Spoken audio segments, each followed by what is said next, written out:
যারা বলে আমি শুধু এই বেকার কন্টেন্ট বানাই আর কিছুই করি না, তাদেরকে এটা দেখাতে চাই। এটা হলো ফলস বার, যা আমি শাড়িতে বসাই আর বাড়িতে বসে নিজের হাত খরচা চালানোর মতো ইনকাম করে দিই। পড়াশোনার পাশাপাশি বাড়িতে বসেই এই অল্প ইনকাম করে আমার ছোটখাটো শখ, মোবাইলে রিচার্জ হয়ে যায়। আমার এই কাজ করার কারণ এটা নয় যে আমার ফ্যামিলির লোক আমার হাত খরচা দেয় না, কারণটা হলো আমি নিজেই চাই না।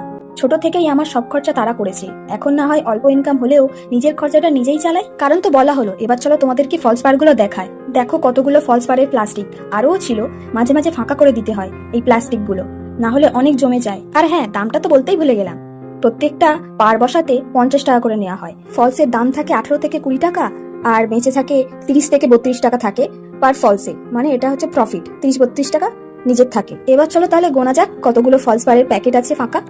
2, 3, 4, 5, 6, 7, 29, 30, 31, 32, 33, 34, 41, 42, 43, 10। এই কটাতেই 50টা, আর বাকি গুনতে গেলে অনেক টাইম চলে যাবে। মিনিমাম তো মনে হচ্ছে 500 থেকে 700 পিস হবে।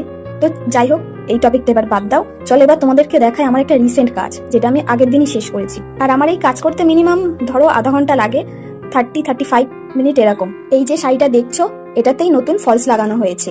দেখো শাড়িটা কতটা পাতলা।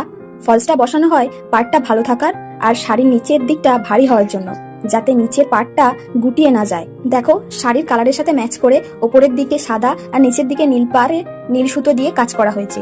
যাই হোক, ব্লগটা দেখে নিশ্চয়ই বুঝতে পারলে আমি শুধু ইউটিউব, ইনস্টা নিয়ে পড়ে থাকি না, অল্প হলেও ইনকাম করে নিজের খরচা নিজেই চালাই।